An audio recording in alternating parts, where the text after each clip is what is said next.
Alors bonjour, je me présente, je suis Danielle Bonifay. Vous êtes ici sur l'appellation de Bandol, située à la Cadière d'Azur. C'est une appellation qui reste dans une limite géographique assez réduite au niveau de la région PACA. Voilà. Et ici vous êtes donc sur mon exploitation viticole, qui est une exploitation familiale. Donc j'ai repris l'exploitation en 2000 et je me suis convertie donc, au bio pour des raisons premièrement personnelles. Parce que je trouvais qu'entre le raisonné de mon papa et le un peu moins raisonné de mon grand-père, il fallait aller vers quelque chose de beaucoup plus naturel, beaucoup plus sain. Et en transmission de patrimoine, je dirais, j'ai profité de basculer et de passer en bio donc depuis 2000. Cette transformation s'est faite en 2004 à peu près, jusqu'en 2007, où là, effectivement, les produits que j'utilisais commençait à m'interpeller parce que je trouvais que malheureusement quand j'avais des problèmes climatiques et qui engendraient donc des maladies, j'avais du mal, même si je raccourcissais mes cadences au niveau des traitements, j'avais quand même du mal à me maintenir ma récolte en bon état. Et donc à la suite de cette démarche avec monsieur Christian Calac, on a décidé de faire un partenariat et il m'a proposé cette gamme de produits. Et là effectivement, l'antériorité, je commençais à mettre mes engrais foliaires, moi, en milieu de traitement jusqu'à la fin de mes traitements. Donc j'étais interpellée par cette notion d'engrais foliaire. Par la suite, grâce aux produits, où on commence dès le premier bourgeon à mettre ce produit, et jusqu'à la fin du process, donc cette structure avec des oligo-éléments, ça a commencé vraiment à me parler et je dirais que j'ai été bluffée dès les premières pousses végétatives parce qu'on reste dans une dynamique du végétal, quelque chose de résistant. Au plus on aide la vigne à se renforcer naturellement, je pense qu'on aura un peu moins de maladies et elle sera plus résistante pour ça, quoi. Mais au niveau, je dirais, on a eu un épisode de grêle malheureusement au début de la formation de la grappe. Bon, moi, antérieurement, j'utilisais des cicatrisants.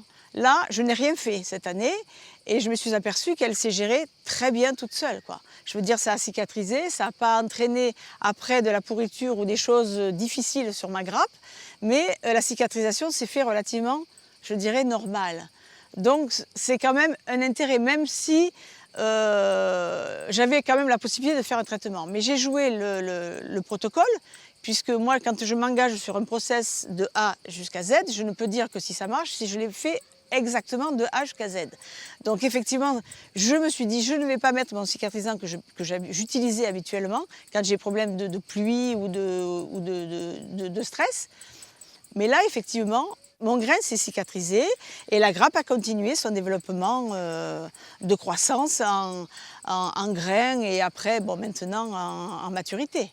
Je crois qu'effectivement, on doit se tourner de plus en plus vers ce type de traitement dans les vignes ou peut-être sur d'autres cultures, parce qu'au niveau de sol, il n'y a pas de résidus. On n'utilisait plus la toxicité de certains produits qu'on retrouvait dans les sols. Donc je pense que dans le futur, par rapport à cette notion de respect de l'environnement, de facilité de travail, même si, je le répète, il ne faut quand même pas se relâcher. Après, dans la qualité du vin aussi, on va apporter quand même tout un plus pour tout le monde, quoi. Autant pour le viticulteur ou le vigneron qui va le passer, que le consommateur qui va boire notre produit.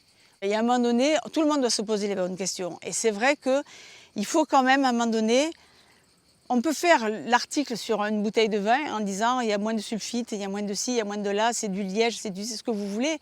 Mais en amont, il faut aussi que l'agriculteur mette cette énergie-là propre dans sa culture, au niveau de son terroir, quelle que soit la culture qu'il fasse, ou de l'élevage d'ailleurs. Mais il doit lui-même pouvoir se dire ce que je fais, c'est sain.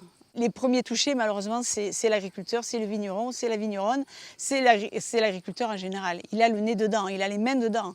Et on a beau lui dire qu'il faut mettre une combinaison et des gants, mais à un moment donné, il respire. Et on ne peut pas travailler toute la journée avec un masque, un scaphandre et compagnie. À un moment donné, on laboure, on ne met pas un équipement pour labourer. Donc, il sera quand même dans cet environnement. Donc, c'est à lui à faire très attention à ça et à le transmettre à ses consommateurs par la suite.